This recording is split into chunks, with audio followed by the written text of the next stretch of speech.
دفع ہو جاؤ میری نظروں کے سامنے سے۔ کچھ دیر تو مجھے سکون کا سانس لینے دیا کرو۔ ہر وقت ہی تمہیں میرے سر پر سوار رہنا ہوتا ہے۔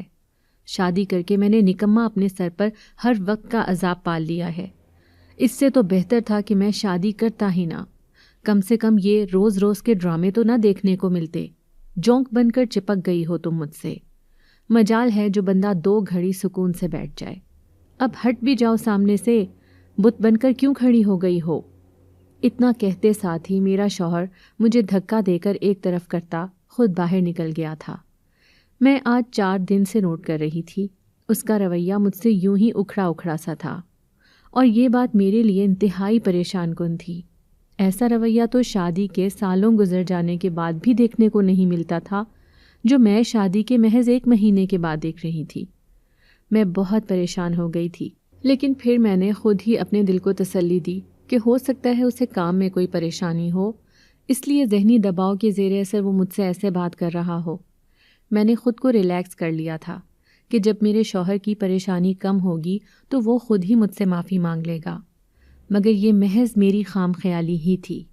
معافی مانگنا تو درکنار، میرے شوہر نے تو مجھ سے بات چیت کرنا بھی چھوڑ دیا تھا۔ شوہر کا ایسا رویہ مجھے بے سکون کر گیا تھا۔ میں نے اس بارے میں اپنی ساس سے بات کی تو ساس نے کہا کہ نظر لگ گئی ہوگی اسے، اسی لیے تجھے کہتی تھی کہ سب کے بیچ یوں شوہر کے سامنے آ کر نہ مسکرایا کر، یہ مسکرانا شرمانا اپنے کمرے میں کیا کرو۔ لیکن تجھے تو میری ہی باتیں بری لگتی تھی کہ اللہ جانے ساس کیوں مجھے سب کے سامنے شوہر کے ساتھ ہنسنے بولنے نہیں دیتی۔ یہ سب میں صرف تیری بھلائی اور تیرے رشتے کے لیے کہتی تھی، ویسے میرا دماغ تو خراب نہیں تھا، تو بھی تو زمین پر نہیں لگتی تھی۔ شوہروں کو قابو کرنے کے لیے تھوڑے ناز نخرے اور ادائیں دکھانی پڑتی ہیں، اور تو ہر وقت ہی اس کے کندھے سے لگی رہتی تھی۔ اب ہو گیا نا تجھ سے بیزار، آج شام کو آ جانے دے اسے، تم دونوں کو ساتھ بٹھا کر تم دونوں کی نظر اتارتی ہوں، نہ جانے کس منحوس مارے نے لگا دی ہے۔ میری ساس مجھے سمجھانے کے ساتھ ساتھ حل بھی نکال چکی تھی۔ میری ساس بالکل میری ماں کے جیسی تھی، وہ مجھے ہر بات باریک بینی سے سمجھاتی تھی۔ صرف مجھے ہی نہیں بلکہ میرے علاوہ اس کی 2 بہویں اور بھی تھیں، لیکن آج تک کسی نے اس کا کسی بہو کے ساتھ کوئی جھگڑا نہیں سنا تھا۔ وہ روایتی ساسوں کی جیسی نہیں تھی۔ وہ بہو اور بیٹے کے درمیان جھگڑے نہیں ڈالتی تھی، بلکہ ان کے درمیان صلح جوئی رکھنے کی پوری کوشش کرتی تھی۔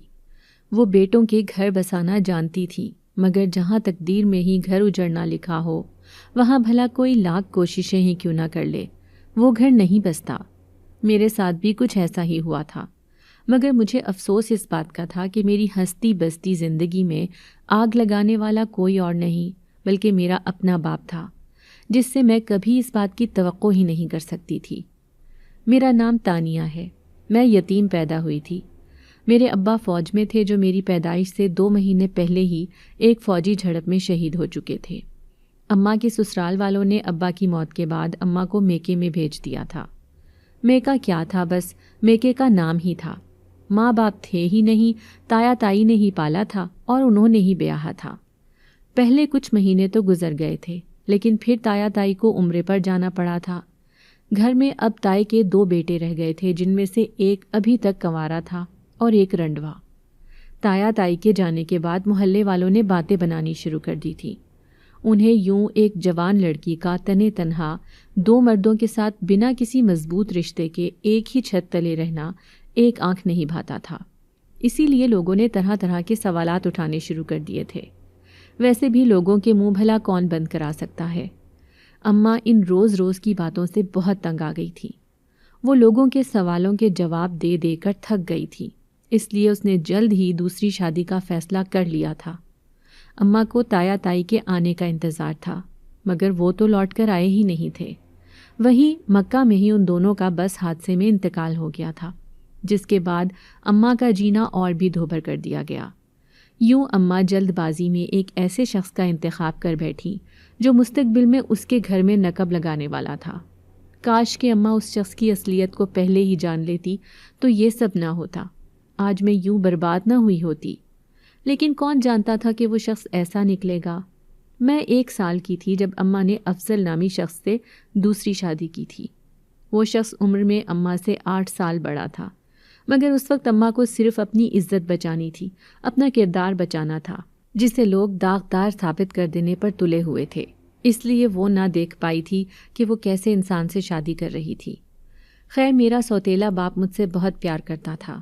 میں پہلے پہل اس کے ساتھ بہت خوش تھی۔ وہ ہماری ہر ضرورت کا خیال رکھتا تھا۔ اس نے مجھے کبھی کسی چیز کی کمی محسوس نہیں ہونے دی تھی، مگر ایسا صرف تب تک تھا جب تک کہ میں بڑی نہیں ہوئی تھی۔ جیسے ہی میں جوان ہوئی ویسے ہی میرے باپ کی عادات اور اطوار بھی بدل گئے تھے۔ وہ مجھ سے اب بھی بہت محبت سے پیش آتا تھا، مگر میں یہ بات نہیں جانتی تھی کہ اب یہ محبت ہوس میں تبدیل ہو چکی تھی۔ پہلے وہ جو سارے کام اپنے باپ ہونے کے فرائض سمجھ کر ادا کیا کرتا تھا، اب وہ وہی سارے کام صرف مجھے حاصل کرنے کے لیے کرتا تھا۔ لیکن میں اس بات سے انجان تھی۔ میرا سوتیلا باپ باتوں ہی باتوں میں مجھے چھونے لگا تھا۔ میں تب بھی اس کے ارادے نہیں سمجھ پائی تھی، لیکن ماں تو ماں ہوتی ہے۔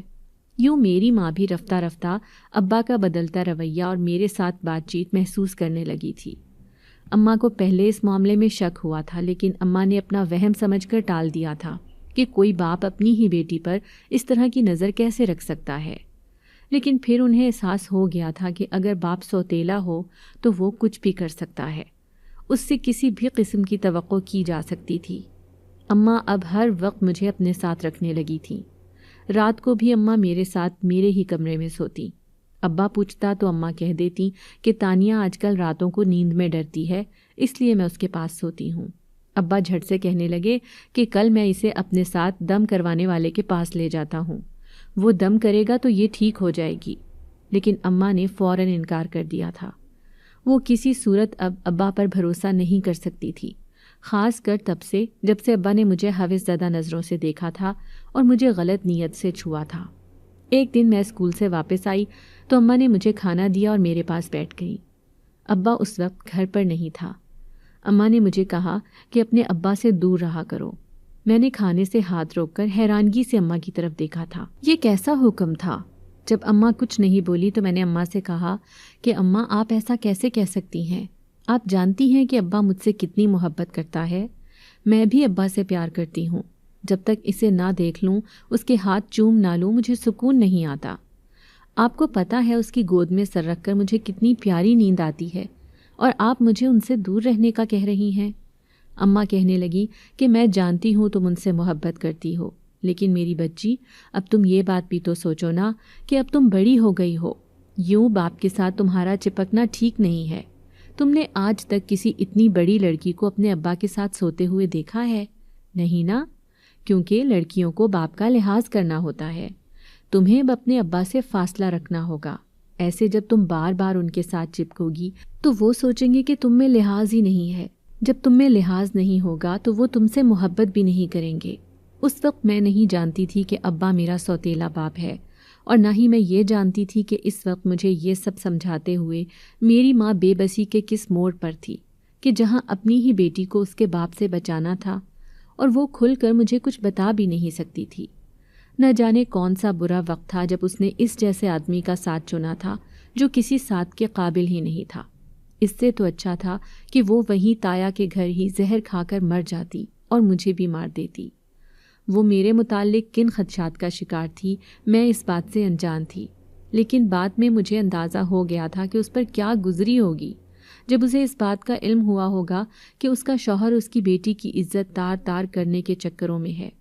ابا مجھے کہیں بہانے سے باہر لے جانے کی کوشش کرتا، کبھی آئس کریم کھلانے تو کبھی شاپنگ کا لالچ دے کر، مگر اماں اسے کوئی موقع نہیں دینا چاہتی تھی، جس پر اسے بعد میں پچھتانا پڑتا۔ رفتہ رفتہ ابا کو بھی اندازہ ہو گیا تھا کہ اماں کو اس کی اصلیت کا علم ہو چکا تھا۔ وہ جان گیا تھا کہ اماں اس کے ارادوں اور اس کی نیت سے باخبر ہے، لیکن اسے پھر بھی شرم نہ آئی تھی۔ اب اس نے نئے سرے سے سازشیں کرنا شروع کر دی تھی۔ اس کو علم تھا کہ اماں مجھے اس کے ساتھ اٹھنے بیٹھنے سے روکتی ہے۔ اس نے اسی چیز کا فائدہ اٹھایا تھا۔ وہ ہر روز اب مجھے باہر لے جانے کا کہتا، لیکن اماں منع کر دیتی تو وہ بعد میں مجھے اماں کے خلاف بھڑکاتا کہ تمہاری ماں ہم دونوں سے جلتی ہے، وہ تمہیں میرے ساتھ نہیں جانے دیتی، اور نہ جانے کیا کیا ابا نے میرا دماغ اماں کی طرف سے بھرنا شروع کر دیا۔ صرف یہی نہیں، اس نے تو یہاں تک کہہ دیا تھا کہ اماں کا کسی اور مرد کے ساتھ کوئی چکر چل رہا ہے جس کی وجہ سے ابا اسے برے لگنے لگے ہیں، اسی لیے وہ مجھے ابا سے چھین کر دور لے جانا چاہتی ہے۔ میں آہستہ آہستہ اماں کے خلاف ہونے لگی تھی۔ مجھے ابا کی ساری باتیں سچ لگنے لگی تھیں، لیکن میں نہیں جانتی تھی کہ ابا کی باتوں پر یقین کر کے میں اپنے ہی پیروں پر کلہاڑی مارنے جا رہی تھی۔ ابا اماں کو بے ہوشی کی دوائیں کھلانے لگا تھا، جس کی وجہ سے اماں کی صحت خراب رہنے لگی تھی۔ ابا اب بس کاری موقع کی طاق میں تھا، لیکن وہ بس ہاتھ ملتا ہی رہ گیا تھا۔ اس دن میں کالج میں تھی۔ چھٹی میں ابھی 3 گھنٹے باقی تھے جب پی این نے آ کر بتایا کہ پرنسپل کہہ رہی ہیں کہ میں سارا سامان اور بیگ لے کر آفس میں آ جاؤں۔ میں اس کی بات سن کر بہت پریشان ہوئی تھی۔ ساتھ والی لڑکیاں کہنے لگی کہ شاید تمہیں کوئی پنشمنٹ ملنی ہے، اس لیے تمہیں پرنسپل نے بلایا ہے۔ خیر، میں ڈرتے ڈرتے بیگ پیک کر کے ٹیچر سے اجازت لینے کے بعد آفس میں پہنچی تو وہاں اماں کو بیٹھے دیکھ کر میں اور بھی ڈر گئی کہ نہ جانے میری کون سی کمپلینٹ ہے جو پرنسپل نے اماں کو بھی بلا لیا ہے۔ میں ڈرتے ڈرتے اجازت لے کر اندر داخل ہوئی تو پرنسپل نے مجھے بیٹھنے کا کہا اور پھر مجھ سے پوچھا کہ آپ اپنی مدر سے کتنی محبت کرتی ہیں۔ تو میں نے حیرانگی سے اماں کی طرف دیکھا۔ مجھے پرنسپل سے اس سوال کی توقع نہیں تھی، لیکن بہرحال جواب تو دینا ہی تھا۔ میں نے کہا، اتنی ہی جتنی ہر بچہ اپنی ماں سے کرتا ہے۔ پرنسپل نے کہا کہ اس وقت آپ کی مدر بہت مشکل میں ہے، ان کا ساتھ دیجیے گا، وہ آپ سے بہت محبت کرتی ہیں، ان کی ہر بات مانیے گا اور اس بات کا یقین رکھیے گا کہ وہ جو کر رہی ہیں آپ کا بھلا اسی میں ہے۔ آپ کی چھٹی منظور ہو گئی ہے، آپ کی ماں آپ کو لینے آئی ہیں، آپ ان کے ساتھ گھر جا سکتی ہیں۔ پرنسپل کی باتوں پر الجھتی ہوئی میں اماں کے ساتھ باہر آ گئی تھی۔ اماں مجھے آج چھٹی کیوں کرا رہی تھی؟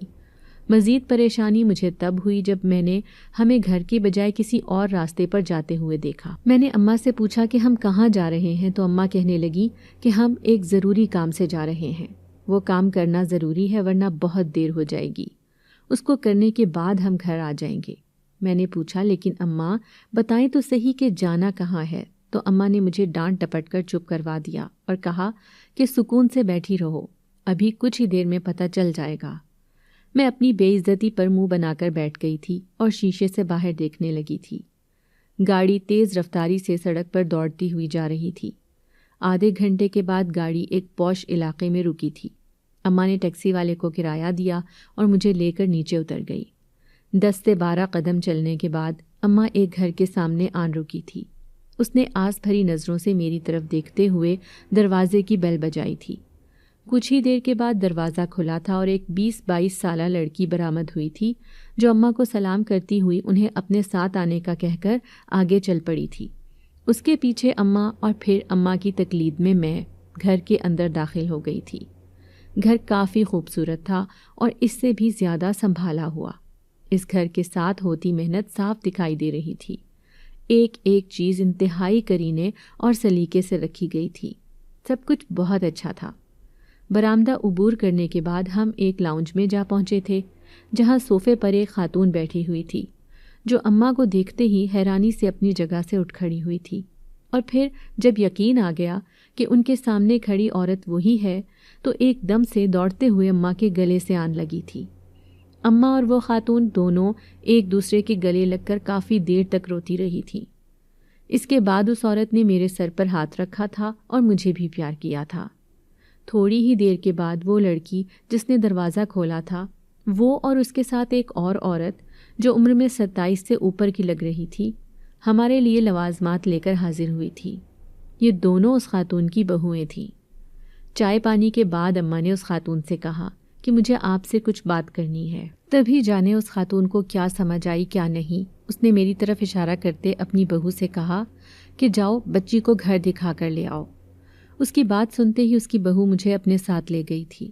پیچھے جانے کیا بات ہوئی کیا نہیں، جب میں واپس آئی تو لاؤنج خالی نہیں تھا۔ وہاں پر اس کے 3 بیٹے، 2 لوگ اور ایک مولوی صاحب بھی بیٹھے ہوئے تھے۔ اس لڑکی نے مجھے لے جا کر اس خاتون اور اماں کے درمیان میں بٹھا دیا تھا۔ ابھی میں سب سمجھنے کی کوشش ہی کر رہی تھی جب اس خاتون نے میرے سر پر لال رنگ کا دوپٹہ اڑھایا اور مولوی صاحب سے کہا کہ نکاح شروع کیجیے۔ میں نے چہرہ موڑ کر اماں کی طرف دیکھا تھا جہاں بے بسی کی پوری تحریر رقم تھی اور پھر چہرہ جھکا لیا تھا، لیکن کچھ ہی دیر کے بعد میں نے ایک مرتبہ پھر سے چونک کر اپنی گردن اٹھانے پر مجبور ہو گئی تھی، کیونکہ مولوی صاحب میرے ابا کی نام کی جگہ غلط نام لے رہے تھے۔ میں نے احتجاج کرنا چاہا تھا جب اماں نے کہا کہ فی الوقت جو مولوی صاحب کر رہے ہیں انہیں کرنے دوں، وہ بعد میں مجھے سب کچھ سمجھا دیں گی۔ نہ جانے مجھے کیا ہوا تھا کہ میں نے بغیر کسی بحث و مباحثے کے اماں کی بات مان لی تھی۔ خیر کچھ ہی دیر میں اس خاتون کی چھوٹی بہو بن چکی تھی۔ اماں نے اس عورت سے کہا، باجی میری بیٹی آپ کے پاس میری امانت ہے، جب یہ شادی کی عمر کو پہنچے گی تو اس کی رخصتی کرا لیجئے گا۔ مجھے نہیں معلوم کہ آج جو قدم میں نے اٹھایا ہے اس کے بعد وہ مجھے ایک پل بھی زندہ رہنے دے گا۔ اتنا کہتے ہی اماں میرے پاس آئی، مجھے پیار کیا اور کہا کہ مجھے معاف کر دو، میں نے جو بھی کیا سب تمہارے بھلے کے لیے کیا ہے، اپنا بہت سارا خیال رکھنا اور ان کو کبھی تنگ مت کرنا، زندگی رہی تو میں دوبارہ تم سے ملنے آؤں گی۔ اتنا کہہ کر اماں وہاں سے چلی گئی تھی، جبکہ میں حیرت سے اماں کو جاتے ہوئے دیکھ رہی تھی۔ وہ کیسے مجھے ایسے کسی بھی انجان اور پرائے گھر میں چھوڑ کر جا سکتی تھی؟ اسے میرا کچھ تو خیال کرنا چاہیے تھا۔ پہلے یہ یوں اچانک نکاح اور اب اچانک چھوڑ کر چلے جانا میری سمجھ میں نہیں آیا تھا۔ تبھی وہ عورت میرے پاس آئی اور مجھے کہا کہ میں کوئی غیر نہیں ہوں بلکہ میں تمہاری ماں کی نند اور تمہاری سگی پھپھی ہوں۔ میں نے حیرانگی سے مڑ کر اس عورت کی طرف دیکھا تھا۔ ابا تو اکلوتے تھے، ان کا تو کوئی بہن بھائی ہی نہیں تھا، پھر یہ میری پھپھی کیسے ہو گئی؟ میں اسی کشمکش میں تھی جب اس نے مجھے کہا کہ میں تمہارے اصلی اور سگے باپ کی بہن ہوں۔ اس عورت کا یہ جملہ بھی میرے سر کے اوپر سے گزر گیا تھا۔ وہ یہ کیا کر رہی تھی؟ اصلی باپ، سگا باپ، پھر نکاح کے وقت میرے باپ کا غلط نام لینا، یہ سب نہ جانے کیا ہو رہا تھا۔ اس نے مجھے پکڑ کر صوفے پر بٹھایا اور مجھے کہا کہ جس شخص کے ساتھ تم رہ رہی ہو وہ تمہارا سگا نہیں بلکہ سوتیلا باپ ہے۔ تمہاری ماں کی اس سے دوسری شادی ہوئی تھی، تم اس وقت 1 سال کی تھی۔ تم میرے بھائی کبیر کی اولاد ہو جو تمہاری پیدائش سے 2 مہینے پہلے شہید ہو گیا تھا۔ اکیلی عورت کا جینا اس معاشرے نے حرام کر دیا تھا، اس لیے تمہاری ماں نے تمہاری خاطر، اپنی عزت کی خاطر افضل سے شادی کر لی تھی۔ میں جانتی ہوں کہ میری باتیں تمہیں عجیب لگ رہی ہوں گی، مگر یہی سچ ہے۔ آؤ میں تمہیں کچھ دکھاتی ہوں۔ اتنا کہتے ہی وہ خاتون مجھے اپنے ساتھ ایک کمرے میں لے آئیں، جہاں اس نے مجھے ایک البم دکھایا تھا۔ میں جوں جوں وہ البم دیکھتی جا رہی تھی میری حیرت میں اضافہ ہوتا جا رہا تھا۔ اس البم میں میری ماں کی شادی کی تصاویر تھیں، لیکن دلہے کی جگہ ابا نہیں بلکہ ایک خوش شکل نوجوان تھا جو بقول اس خاتون کے اس کا بھائی اور میرا سگا باپ تھا۔ پھر اس خاتون نے کہا کہ میں جانتی ہوں کہ تم اس نکاح کو لے کر بھی وسوسوں کا شکار ہو، لیکن یقین جانو کہ تمہاری ماں کے پاس اس کے علاوہ اور کوئی راستہ نہیں تھا۔ اگر وہ آج تمہارا نکاح کر کے تمہیں یہاں چھوڑ کر نہ جاتی تو نہ جانے تمہارے ساتھ کیا ہو جاتا۔ میں اس خاتون کی بات سن کر الجھ سی گئی۔ میں نے اس کو کہا کہ وہ صاف صاف کہیں کہ اسے کیا کہنا ہے، تو اس نے کہا کہ تمہارے باپ نے کسی سے قرض لیا تھا، اب وہ رقم واپس دینے کے لیے اس کے پاس پیسے نہیں ہیں، اسی لیے وہ لوگ آج گھر پر تمہیں لینے آ رہے تھے۔ ان کا کہنا تھا کہ وہ قرض کی بجائے تمہیں لے کر جائیں گے، اسی لیے تمہاری ماں کو ایسا کرنا پڑا، مگر تم فکر مت کرو، میرا بیٹا گھر پر نہیں ہوتا، وہ دوسرے شہر ہاسٹل میں رہتا ہے۔ جب تک تمہاری شادی کی عمر نہیں ہو جاتی تمہیں کوئی پریشانی نہیں ہوگی۔ میں سب کچھ سن کر اتنے سکتے میں تھی کہ کچھ بول ہی نہ پائی تھی۔ اس واقعے کے 3 مہینے بعد ہی میری اماں کی موت ہو گئی تھی۔ میں یہیں اپنی سسرال میں رہتی رہی تھی۔ 3 سال بعد جب میں 20 سال کی ہوئی تو یہیں سے میری رخصتی کر دی گئی تھی۔ اس رخصتی میں اماں شامل نہیں ہو سکی تھی کیونکہ وہ میرے نکاح کے کچھ ہی عرصے بعد اللہ کو پیاری ہو گئی تھی۔ البتہ ابا آیا تھا، اس نے مجھ سے معافی مانگی اور مجھے کہا کہ وہ اپنے کیے پر شرمندہ ہے، مگر اب اس نے سارا قرضہ چکا دیا ہے، اس لیے میں اس کے ساتھ اپنے گھر چلوں۔ میں بھی راضی ہو گئی تھی جب میری ساس نے ابا سے کہا کہ تمہاری بیٹی کی اب شادی ہو گئی ہے، اب وہ اپنے سسرال میں ہے، وہ اپنا سسرال چھوڑ کر کیسے جا سکتی ہے؟ تم اپنے گھر جاؤ، شام میں اس کا شوہر آ جائے تو میں دونوں کو ساتھ میں بھیجوں گی۔ ابا مایوس ہو کر واپس چلا گیا تھا۔ خیر میرے اور میرے شوہر کے درمیان جلد ہی کافی بے تکلفی ہو چکی تھی۔ ہم دونوں ایک ساتھ بہت خوش تھے۔ یوں 1 مہینہ گزر گیا، مگر 1 مہینے میں ہی میرے شوہر کا رویہ بدل گیا تھا۔ ساس سے بات کرنے کے بعد مجھے تھوڑا سکون ملا تھا کہ اب میری ساس سب کچھ ہی ہینڈل کر لیں گی، لیکن میں کہاں جانتی تھی کہ میرا سارا سکون غارت ہونے والا تھا۔ شام کو میرا شوہر جب گھر آیا تو میری ساس نے اس سے بات کی۔ میرا شوہر بات سننے کی بجائے مزید بگڑ گیا تھا۔ وہ مجھے برا بھلا کہنے لگا کہ میں اس کی ماں کو شکایات لگاتی ہوں۔ اس سے پہلے کہ میں کچھ کہتی، اس نے میری طرف مڑتے مجھے طلاق دے دی تھی۔ عین اسی وقت ابا بھی گھر میں داخل ہوا تھا۔ میں بھاگتے ہوئے جا کر ابا کے گلے سے لگ گئی اور رونے لگی۔ ابا مجھے اپنے ساتھ لے کر گھر آ گیا۔ ہم جوں ہی گھر پہنچے، پیچھے پیچھے میرا شوہر اور ساس بھی آ گئے تھے۔ میرا شوہر مجھ سے اور ابا سے معافی مانگنے لگا اور کہا کہ وہ غصے میں غلط کہہ گیا ہے، وہ اپنے الفاظ واپس لیتا ہے۔ مگر الفاظ یوں کیسے واپس ہو سکتے تھے؟ ابا نے اس سے کہا کہ غلطی تو انسان سے ہی ہوتی ہے، تمہیں اندازہ ہو گیا اتنا ہی کافی ہے، باقی تم دونوں کو ساتھ رہنے کے لیے مجھے حلالہ کروانا ہوگا، اس لیے تم اپنے گھر جاؤ، حلالہ کے بعد جیسے ہی اس کی عدت پوری ہوگی میں اس کو تمہارے گھر لے آؤں گا۔ وہ دونوں واپس چلے گئے تھے اور میں عدت میں بیٹھ گئی۔ عدت پوری ہوتے ہی ابا نے میرا نکاح ایک شخص سے کرا دیا، لیکن میں اس کے ساتھ رخصت نہ ہوئی تھی، کیونکہ ابا کا کہنا تھا کہ اس آدمی نے چھپ کر مجھ سے نکاح کیا ہے، اس لیے وہ مجھے اپنے گھر نہیں لے جا سکتا، البتہ وہ یہیں ہمارے گھر ہی رہے گا۔ میں نے کچھ نہ کہا تھا۔ رات کو میں جلدی ہی سو گئی تھی۔ آدھی رات کا وقت تھا جب مجھے اپنے ساتھ کسی کی موجودگی کا احساس ہوا۔ میں لائٹ جلانے ہی والی تھی جب کسی نے مجھے دبوچ لیا اور سرگوشی نما آواز میں مجھے کہنے لگا کہ تم نے حلالہ نہیں کروانا کیا؟ میں سمجھی کہ میرا شوہر میرے پاس آیا ہے، اس لیے میں نے کوئی مزاحمت نہ کی تھی اور وہ میرے ساتھ اپنی ساری حدیں پار کرتا چلا گیا تھا۔ پھر وہ ہر روز ایسے ہی کرنے لگا تھا۔ روز رات وہ اندھیرے میں میرے کمرے میں آتا اور اندھیرے میں ہی میرے کمرے سے نکل جایا کرتا تھا۔ میں اب اس سے تنگ آ گئی تھی۔ وہ میری مرضی کا احترام بھی نہیں کرتا تھا اور میرے ساتھ زبردستی کیا کرتا تھا۔ ایک دن میں نے اس سے طلاق طلب کر لی۔ وہ چپ چاپ اٹھ کر چلا گیا تھا اور اگلے ہی دن مجھے طلاق بھجوا دی۔ یوں میں عدت پوری کر کے دوبارہ پہلے شوہر کے نکاح میں آ گئی، مگر کچھ ہی دن گزرے تھے جب ایک مرتبہ پھر مجھے طلاق ہو گئی۔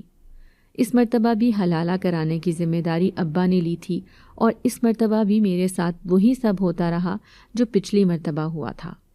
ایک رات تنگ آ کر میں نے لائٹ جلا لی تاکہ اس سے بات کر سکوں کہ وہ مجھے اب طلاق دے دے، حلالے کی شرط پوری ہو چکی ہے۔